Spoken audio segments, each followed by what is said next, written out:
Hello pianists! Today I'll teach you how to learn Kohler's March from the Romantic era. It's an excellent beginning level piece that you can learn using your 1-4-1-5-7-1 progression. Stay tuned as we go through my musical learning pyramid. It's an easy piece, but you can apply these strategies to learn a piece of your choice.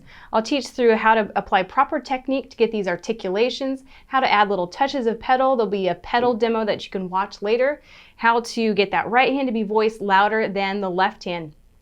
All right, so let's jump in with the rhythm. It's in a 4/4 for a march, and it says alla marcia, means in the style of a march. Doesn't mean literally to be danced to, so it can have some rubato as we go through here. I would suggest a performance BPM of about 92. That way you can get all of these precise articulations. So avoid going too fast. Feel that pulse of 1/4 note. Marches should feel precise, so I want you to tap along with me while I play measures 1 through 4 again.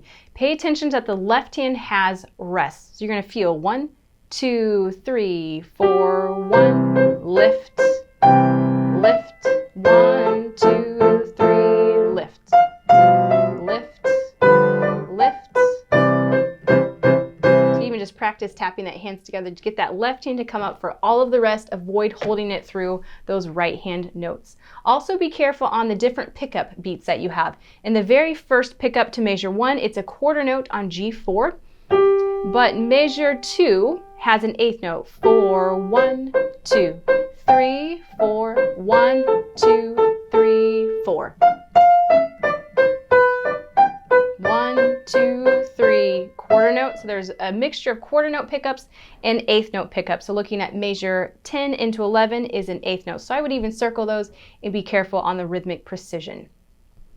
Next, let's move into the note reading and fingering category of our musical learning pyramid. We'll start with our key signature, nice easy key of C major. So I'll put my hands in starting position, right hand's on a G4, left hand is on a C3. Let's just focus on left hand for a moment though.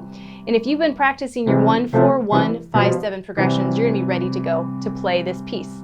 So I've labeled all of the chords. We're going to do reduction practice because what's challenging is getting those chords to change off. So have good technique, tall fingers, so all 3 notes speak at the same time. So I'm going to play just where the chords change. Measure 1 is a C chord, a 1. Measure 2, F chord. Measure 3, 5-6-5, 5-4-3. Back home to 1. Measure 5, 5-6-5. Measure 6, 1. 5-6-5, 1, single G's by themselves, and then an open 5th. Measure 10 is an F chord, 4 chord, 5-6-5, 5-4-3, back home to the 1. So it's great to build automaticity in the left hand. Trust it. Do not watch it at all. There's going to be a spot that we'll have to watch that right hand as it moves down. All right, into the right hand. This is an excellent piece for developing automaticity of intervals and chords. Again, start in that G4 with your thumb. And we're going to play through this and think the intervals. When it repeats notes, look ahead to see what interval is coming next. 1, 2, 3, up a 4th, up a 5th, C major chord, 3rds, down a 3rd, up a 6th, up a 3rd, 4th, 6th, going on, up a 3rd, 3rds, down a 2nd, down a 3rd, look ahead, 3rd, up a 3rd, 2nd, up a 3rd. This is a 6th, repeats. I'm going to pause here. That is the largest jump in the entire piece. I would just isolate measure 8 to 9 in this manner. You could practice your G to B 6, use reduction practice to isolate moves, down to E and C. So the thumb is moving down by a 5th. You can practice just thumb by itself to get that move. Then add in your 5th finger above it. That's where I would watch on the keyboard. Use your eyes to spot it ahead of time to guide your hand into place. We'll go back to measure 8. Ready? Reading by intervals on from there. Starts with the 6th, down by steps to E and C, up an octave, 3rd, up a 6th, 3rd, 4th, 6th.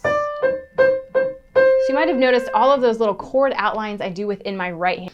All right, so how to play this hands together. You could just jump right in, but if you'd like an in-between step, I would play the right hand and tap the left hand up on your fall board or on your lap to get that rhythmic precision while you're working on note reading. So I'll demonstrate 1 through 4 in this manner. 1, 2, 3, 4, tap, lift, tap, lift, together, lift, together, tap.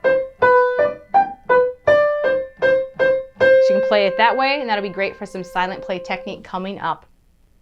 Okay, pianists, let's move up into the articulation category of our musical learning pyramid. This is a critical element of this piece. Practicing articulations will be great for other repertoire as well. So pay very careful attention to all of the two-note slurs, the staccatos, and the accents. I'll talk about some pedals, so stay tuned to see how you can get those accents to be louder than the other notes. So to encourage you to add these in, I'm actually going to do a chord demo so you can hear what it sounds like when that's lacking. Here's 1 through 4.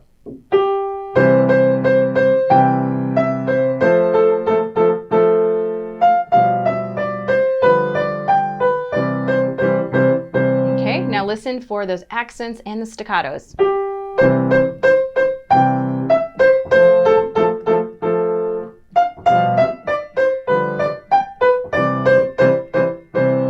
Now that feels much more like a march. I would use some language just to help remind you what you're supposed to do with your hand. So think for the slurs, this is smooth. The staccatos would be an up motion, up, up, up, up, smooth, up, up. For the accents, think down, up, smooth, up, down, up, smooth, up, down, up.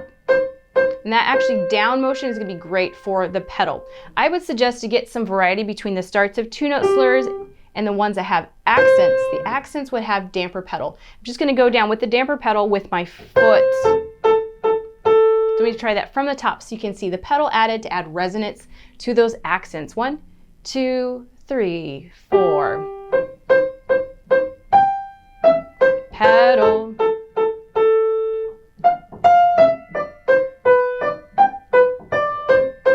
We add the left hand to that, and you're going to hear even greater resonance.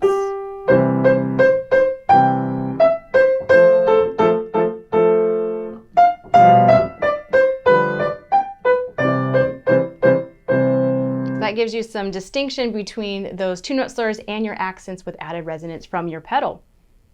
All right, pianists, let's move up into the dynamics and I do one more chord demo. You're going to hear where I'm playing my hands equal volume, and then I'll follow it up with a voicing demo so that'll encourage you to play with silent technique.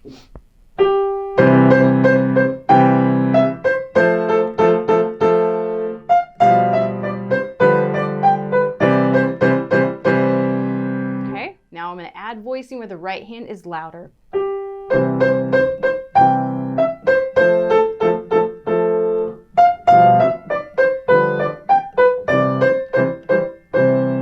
The technique to get it to that point is silent play. You can even just tap it up here to get you ready to tap it on top of the keys. Left hand silent.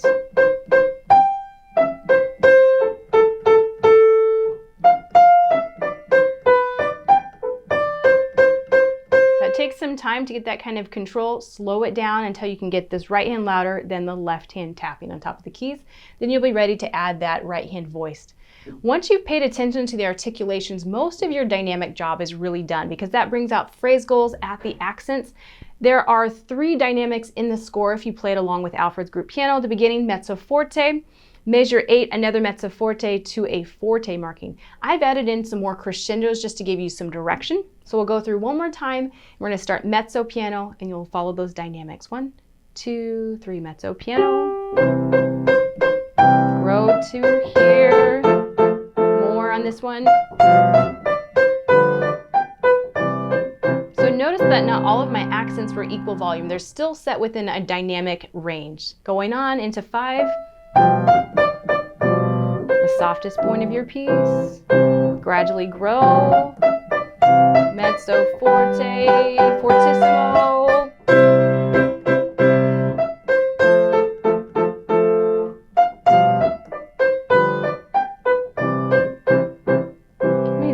Pedal touch at the end to add that resonance. All right, in summary, hopefully you've enjoyed playing along with me on that piece. So be precise on the rhythm and those left hand rests so it feels like a march. Pay attention to your articulations with good technique, arm weight drops on those accents, adding those little touches of pedal, and have fun learning it.